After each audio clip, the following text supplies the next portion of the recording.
নির্বাচনকে সামনে রেখে মালদার গাজল বিধানসভা কেন্দ্রে তৃণমূল কংগ্রেস প্রার্থী প্রসেনজিৎ দাসের সমর্থনে এক হাই ভোল্টেজ নির্বাচনী প্রচার চালালেন টলিউডের জনপ্রিয় অভিনেত্রী শ্রাবন্তী চ্যাটার্জি। বৃহস্পতিবার গাজলের বিভিন্ন গ্রাম পঞ্চায়েত এলাকার পাশাপাশি তুলসীডাঙ্গা এলাকায় গাজলের যুব তৃণমূলের সভাপতি সুরজিৎ শাহর নেতৃত্বে নির্বাচনী জনসভা করেন।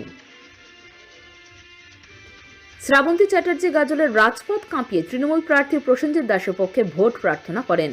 তার এক ঝলক দেখতে রাস্তার দুপাশে ভিড় জমান সাধারণ মানুষ ও স্থানীয় তৃণমূল কর্মী সমর্থকরা। তারকা অভিনেত্রীর উপস্থিতিতে তৃণমূল কর্মীদের মনোবল তুঙ্গে। এই দিনের এই প্রচারে প্রসেনজিৎ দাসের পাশে থেকে উন্নয়নের বার্তা দেন শ্রাবন্তী। গাজলের তৃণমূলের এই জোরালো প্রচার বিরোধী শিবিরে বেশ চাপ সৃষ্টি করেছে বলেই রাজনৈতিক মহলের ধারণা।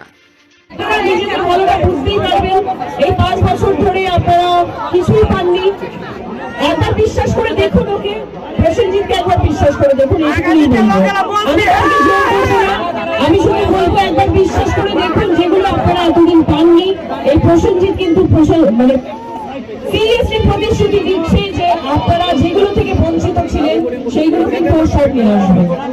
আর আমি জানি আমাদের মাননীয়, আমাদের সবার প্রিয় দিদি মমতা ব্যানার্জি বিপদে আপদে সবসময় পাশে থাকেন।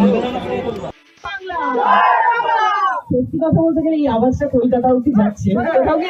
মিটিং এ গেছি, অফুরন্ত মানুষ, অসংখ্য মানুষকে দেখতে পাচ্ছি, তাদের ভালোবাসা পাচ্ছি, সত্যি খুব ভালো লাগছে।